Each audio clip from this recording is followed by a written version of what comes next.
Hello ladies and gentlemen, and welcome back to episode 2 of titancraft. So as you saw by that very quick time-lapse using replay mod, we went and took down the ores and everything we got in the last episode on the mining session. We managed to actually go and get fortune on a live stream, and that was where we took them down. So if you saw me stopping and starting, that was probably because I was reading chat. Obviously, as I say, if you don't want to go and miss when we go and do things like that, twitch.tv/DS9Fireblade, go and give us a follow and you'll go and catch when I'm live. So it's currently night time, so there is a lot of sadness. Oh, don't look over there. Spoilers.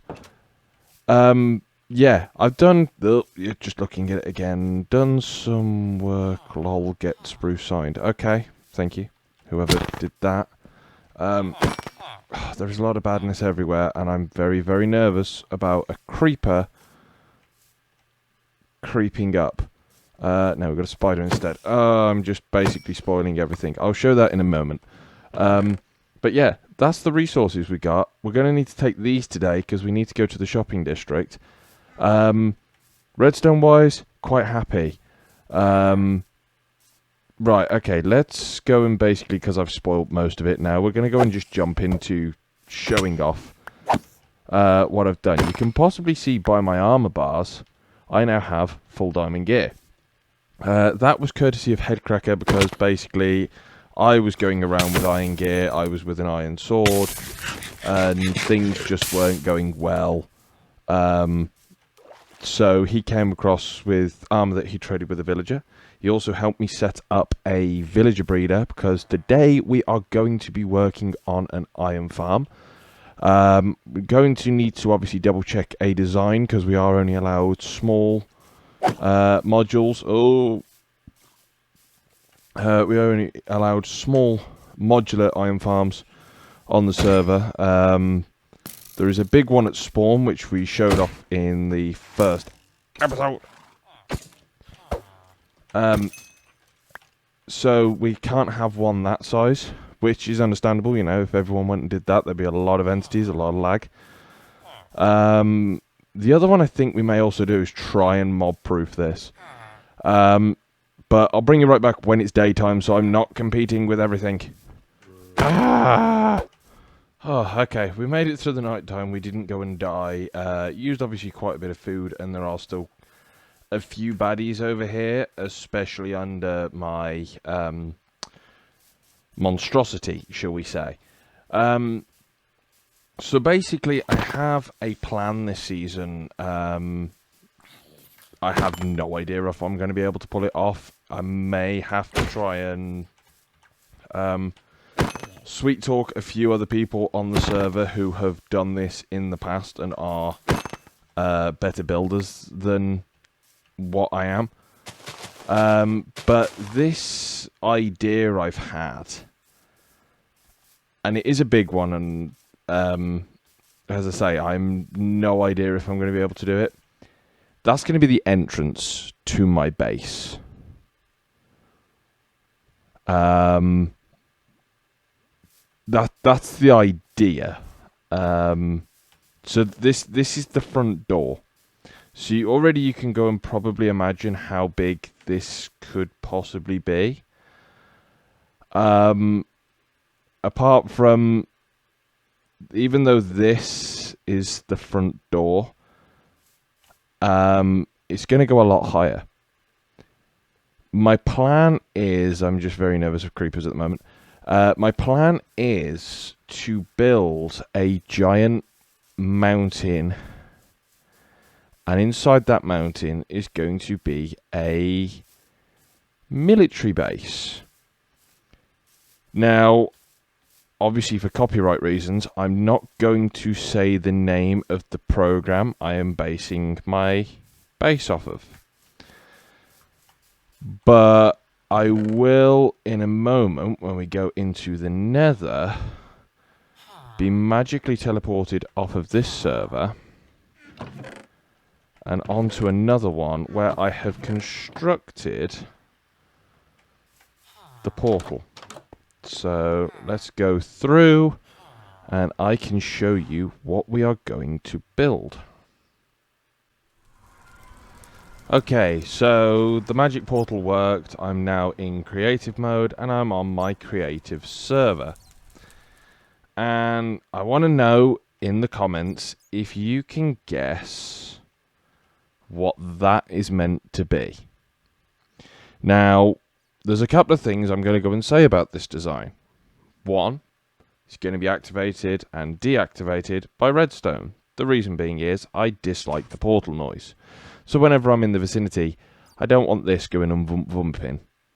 So in a minute, it'll go and break. There we go. Now, the idea of what I was originally trying to do on this base, but... So, sorry, let me go and rephrase that. The portal is a square portal because obviously we don't have the data pack of where we can put round portals on titancraft. So obviously I had to bring this design forward some so we actually could obviously make the shape. Now my original plan for this was to have, when I flicked that lever to activate the portal, redstone lamps would spin around the portal, eventually locking in at different points, and then once all of them were locked in, the portal would ignite. Yes, I have emphasized the locked because there's a clue there.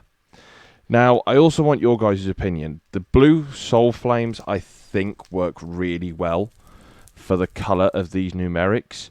However, I'm not sold on these, and I need to go and do some research to find out if we actually have invisible invisible item frames on the server, which we can redeem by above coupons. If we do, then I'm very tempted to go and keep these, but put them invisible, so we then have the ruin shape sort of things on the ones. But let me know what you think. Do you think we should keep the item frames? Do you think they look better without the item frames? But yeah, let me know with obviously your guess in the comment section as to what I will be basing my base off this season. Right, okay, let's go and reignite the portal now. I've just got to go and change that numeric, and we should go back onto the titancraft server. Okay, so we made it back to the titancraft server now. Apparently we've also managed to time travel as well, because the timeline has gone all out of sync. The last clip I actually made for this part got a little bit corrupted. It broke. So currently I have all the junk in here and no diamonds. The reason being is I went shopping. So I'm going to play that clip for you right now. Okay, so we are here. We have arrived at the portal for spawn. So I really should have actually put you back when we were in spawn. A lot of people. Oh, there we go. Hi. Many people. So yeah, I need to buy shulkers, and I'm hoping this person has some in. The 6th or the 10th only. Oh.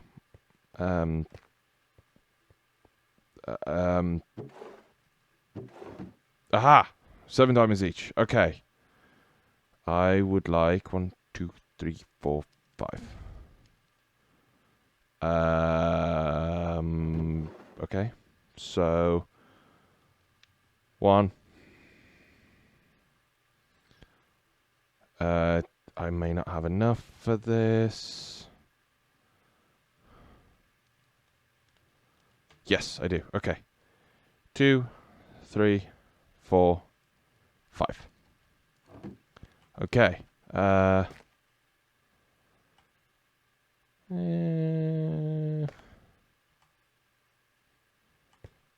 Yeah, these are cool. I like it. Restocking shop. Awesome idea. Very, very simple as well. Right, the other thing we need is food. Now, I have not been here, and the size of the shopping district is absolutely massive. So it's exceedingly confusing, you can get exceedingly lost, but the one I want to try and find is Passout, I think it is. But yeah, as you can go and see basically by the overhead flying and all things like this that is currently happening whilst I'm talking to you, the shopping district is absolutely massive. The server, as I say in my last episode, it's only been live for around a month, and the people on this server, it's definitely go big or go home. And when I say go big or go home, check out the intro to my first ever titancraft video. There was a giant pyramid, and when we finally get the world download for last season, there was an even bigger one. It was created by 3 people. The thing is huge. Okay, so we made it back home, and as I says at the beginning of the episode, on a live stream, myself and Headcracker went on, constructed basically this very, very simple little villager breeder. And as you can see, I've got a few friends to relocate into spawning some golems for me. Now, my next question, I just saw and heard zombie groan. Where is the zombie?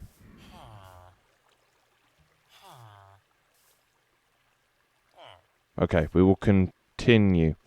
So my next now question, realistically, is where am I going to put it? Because I don't obviously want it to go and be that I go and build all of this up and then take it down. This is only a temporary solution. This is a temporary solution until I can start getting more of these guys to go and farm that manually for... no, wait, I farm manually. Farm that automatically for me. The whole of the village basically needs to be torn down. These guys need to be let free. I just need to go and figure out a place, and I think once I've figured out a place, I'll bring you guys back. So because of restrictions on the server of only allowing 3 villagers for an iron farm, I found Wattles iron farm design on YouTube, link in the description below. Now, I added a little twist onto it. After doing a little bit of research, it turns out villagers, when they have fear from seeing a zombie, actually can affect the server's performance. So I added in a little either hopper clock, a couple of pistons to go and block off the sight to the zombie. Now, I've also went and found a place to go and build the iron farm, which you'll go and see in the next clip. Let's just go and say there was a couple of deaths.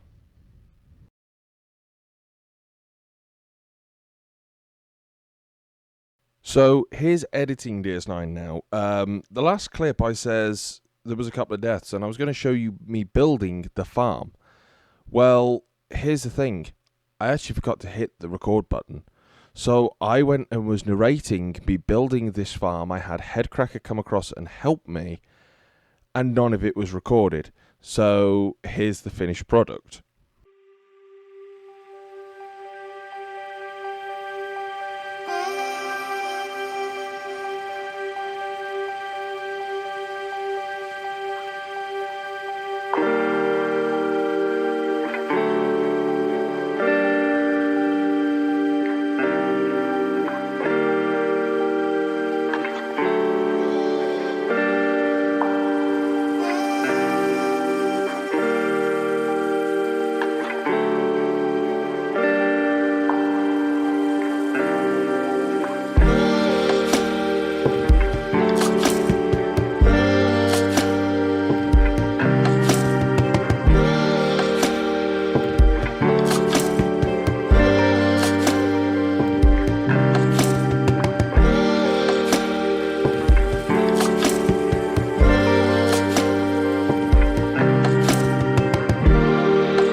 So I got a little bit carried away. I built the whole thing, but she's here. It works, and I've not been here long, and as I say, this isn't going to break any Iron Farm records, but you know, it's working. We are gathering iron, we are gathering poppies, we have done it, and if I'm honest, it doesn't look terrible. There's a lot of stone brick, but as I said at the beginning of the episode, we are going for a military style base. I wanted it to look industrial. Now, the redstone and whatnot performs a little bit different to what it does on the testing world because of obviously TPS issues. So as you can see, the villagers, when they see the zombie, are a little bit glitchy. Here comes a perfect volunteer for what we are doing. And he is stuck on that wall over there. Yeah, I was worried about that. I've got to go around basically. Some of these walls, they go and butt up on. Because of hitboxes, so you can see he's up out the water, so he won't get pushed. So, as I say, I've got to go and do a little bit of cleanup. I've got to remove all the tracks. I've got to go and solve the issues of where these guys are getting a bit stuck. But eventually, he'll go and make his way down. I decided also to go and put in a little window so we could actually go and see when they fall. But also, just to go and point out, this isn't going to be the final killing stage. I have a plan, which I'm going to keep secret for now, for another part of the base where these guys are going to get killed by something else as like a science experiment. So I think that could be quite fun for a future episode. But for now, I'd like to go and thank you all for watching. If you've made it to the end of the video, please go and hit the like button. And if you really enjoyed it, make sure to subscribe. And yeah, let me know what you think. I know this episode was a little bit all over the place. Hopefully, audio issues from the last video have been rectified. As I say, I'm on a new setup in a new house. So hopefully we have now things sorted and dialed in. Obviously, go and give me feedback in the comments section, and I'll see you all in the next episode. Bye.